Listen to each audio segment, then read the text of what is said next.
I'd just like to explain my approach, my most recent approach really, to program development, where I'm designing a program according to the specific needs of the learners. So I want to use the same qualification that's being delivered, and how I applied the delivery of that qualification in 3 different learner contexts. So I've already spoken about the advanced apprenticeship in youth work, which is a level 3 diploma qualification that I'm delivering on behalf of Westminster Kingsway College. I want to compare that with the same level 3 diploma qualification in youth work practice that I'm offering to senior youth workers who are part of Kensington and Chelsea Youth Support Development Service, and through HTEC, a progress initiative which I'll explain in a moment. Essentially, the learners on the advanced apprenticeship are youth workers with a limited amount of experience, most of whom have achieved a level 2 certificate. In other words, they've achieved a qualification that qualifies them as youth support workers, where they are working under direct supervision. So they are relatively inexperienced, but competent enough to be delivering activity under supervision.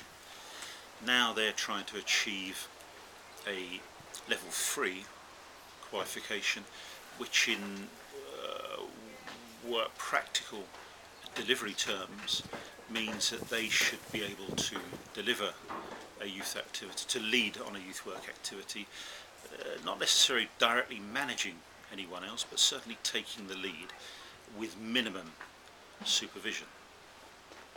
So for these apprentices, this is quite a leap from their level 2 experience. The level 3 diploma for senior workers from Kensington and Chelsea, these are workers on the whole who already have a substantial amount of youth work experience and require a level 3 qualification because they haven't achieved a qualification at that level, although most of them are, in terms of their youth work delivery, already operating at that level. Similarly with the level 3 diploma that is being delivered through HTEC, again this is for voluntary sector colleagues, third sector colleagues, again all of whom have substantial youth work experience but lack a qualification. So I've adopted 3 very different approaches for the 3 different learner groups. The advanced apprentices, who are on their apprenticeship for 15 months, it would normally be a 12-month apprenticeship, but I've asked for it to be extended 3 months because I know that some of them will struggle with putting a portfolio of evidence together towards the end of the course. I'm delivering a training session to them half a day a week, and it's a training course where the schedule of work has been prepared in advance, and I am operating from the on my understanding, my knowledge of this group, that they need a structured, disciplined input on all the topics arising at level 3, even where they may have covered some of those topics at a more basic level at level 2. So every topic needs to be addressed at some stage throughout the training course. The senior workers from Kensington and Chelsea again, because I'm providing a structured training program for that service, I am delivering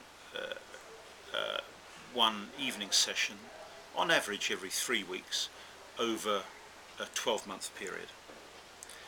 And I'm working in partnership with the learners, where we are together identifying those topics where they feel that they most need an input from me as a trainer, or they need to explore those topics. And really we're doing this by looking through the performance criteria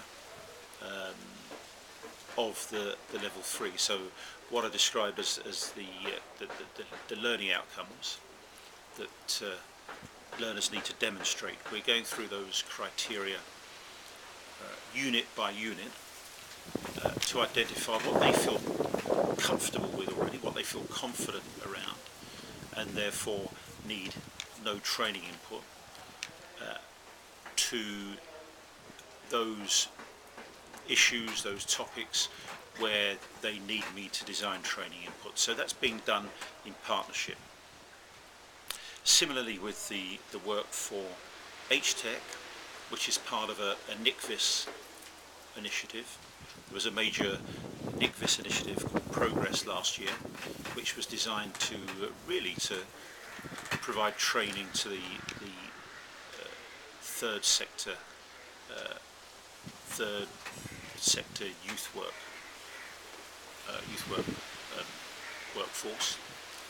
Similarly, these are very experienced practitioners, and with several of them I will simply be assessing the evidence that they provide, and then providing input or support accordingly.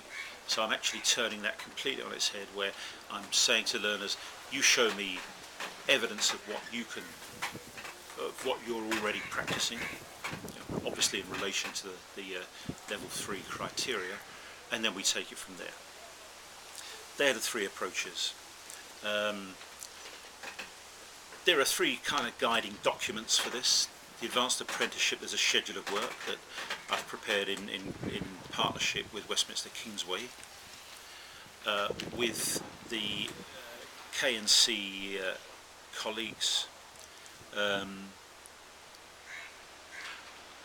I've adopted a much more flexible approach with that group, where I'm providing training,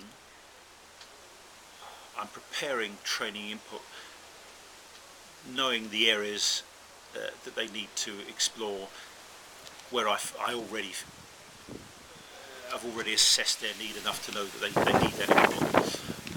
So half of the session really is input based on what I've identified, and the other half is exploring areas where they may be uncertain, and then having kind of collective professional discussion around those areas, and providing them with some time within the training session to record evidence, either on video, as I'm doing here, or through written material. With the Progress, as I've said, I'm really inviting practitioners. They've been given a handbook, they've been given a copy of the units and the criteria, and I'm very much responding to what they identify as their needs. So I think that expresses 3 very different approaches. The documents I've referred to will be available for your information.